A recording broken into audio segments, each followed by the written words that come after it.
불타는 예루살렘을 뒤로하고 바벨론으로 끌려갈 때만 해도 이스라엘 백성들은 마치 빠져나올 수 없는 수렁에 빠지는 것만 같았습니다. 이제 그들의 인생은 끝났다고 생각을 했습니다.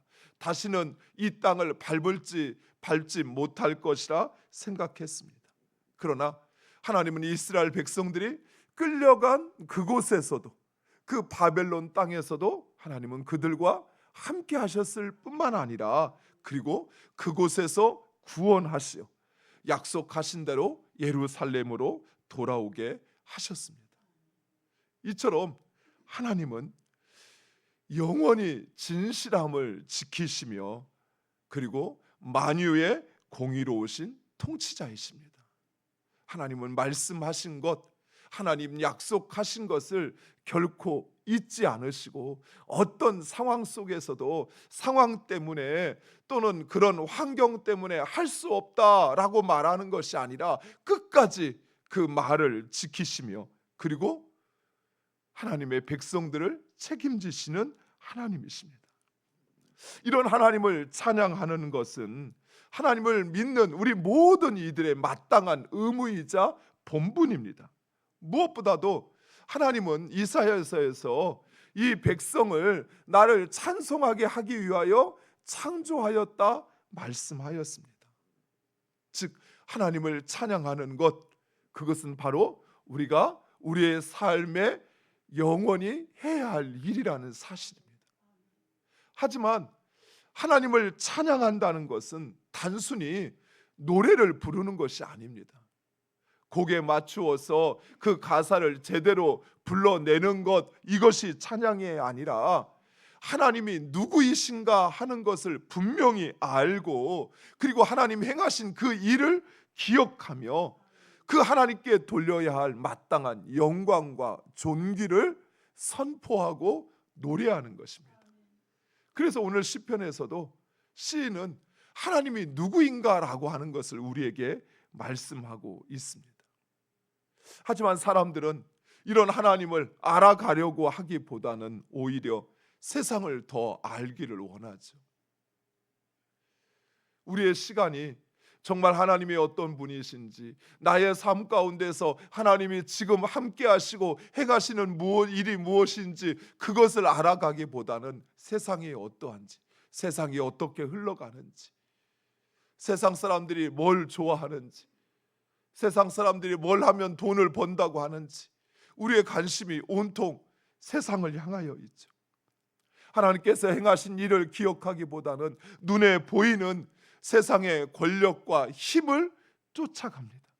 그래서 귀인들을 의지하고 도울 힘이 없는 인생을 의지합니다. 사람의 말에 휩쓸리는 것이죠. 그러나 아무리 강하고 힘 있는 권력이라 할지라도 하나님께서 그의 호흡을 끊으면 그는 흙으로 돌아갈 수밖에 없는, 흙에 지나지 않는 인생이라는 사실이에요. 아무리 떵떵거리고 아무리 자기가 가진 것을 자랑할지라도 이 밤 하나님께서 내 생명을 끊으시면 우리는 그저 아무것도 할 수 없는, 스스로는 내 손가락 하나 움직일 수 없는 흙과 먼지에 불과하다는 사실입니다. 그러나 우리가 섬기는 하나님, 우리가 믿는 하나님, 그 하나님은 천지와 바다와 만물을 지으신 창조주이시며 어리석고 힘없는, 믿을 수 없는 인간과 달리 말씀하신 것을 끝까지 지키시는 신실하신 하나님이십니다. 또한 오늘 본문에서 시인은 그 하나님은 하나님을 의지하는 겸손한 자를 보시면 그 기쁨을 이기지 못한다라고 말씀하고 있습니다. 내 생각, 내 판단보다, 세상 사람들의 말보다 하나님, 그 하나님을 의지함으로 나의 것을 하나님께 맡기는 사람, 하나님은 그를 보시면 은혜 베푸시길 원하실 뿐만 아니라 그 기쁨을 주체하지 못한다 하십니다. 하나님은 언젠가는 죽고 잊혀지는 이 세상의 권력과는 달리 온 세상 만물을 영원히 다스리시는 영원한 통치자이십니다. 따라서 우리는 오직 하나님만을 찬양하며 그 하나님을 의지하며 하나님의 다스림과 하나님의 말씀에 순종해야 합니다.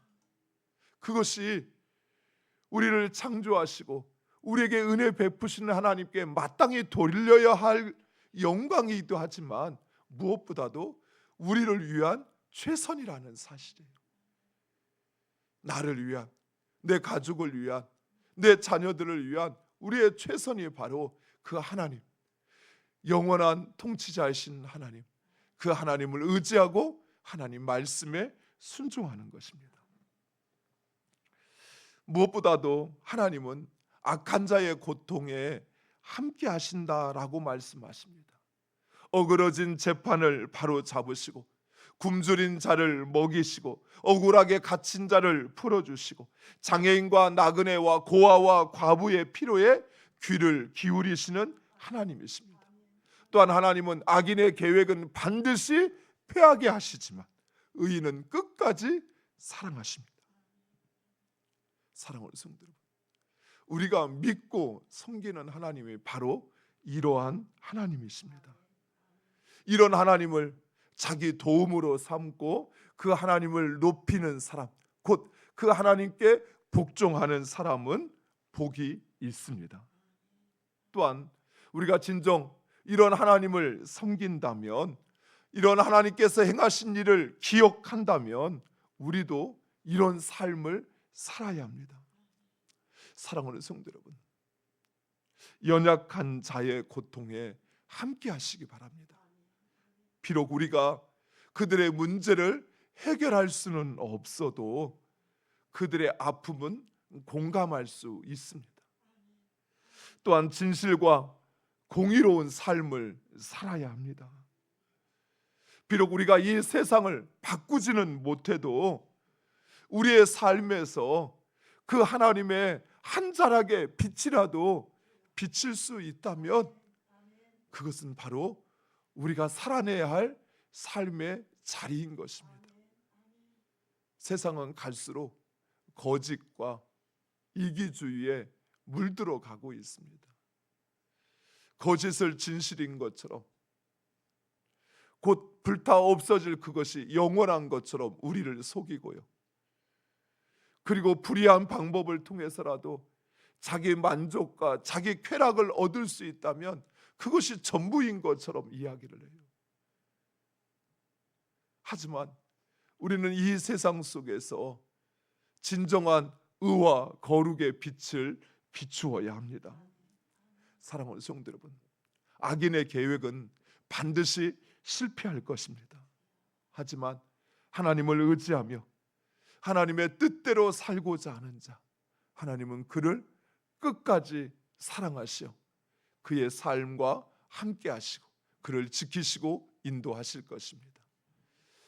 우리가 아는 하나님, 우리가 알게 된 하나님, 그렇다면 우리도 그 하나님을 따라 살아가는 우리 모두가 되기를 간절히 축원드립니다. 기도하겠습니다. 아버지 하나님 감사합니다.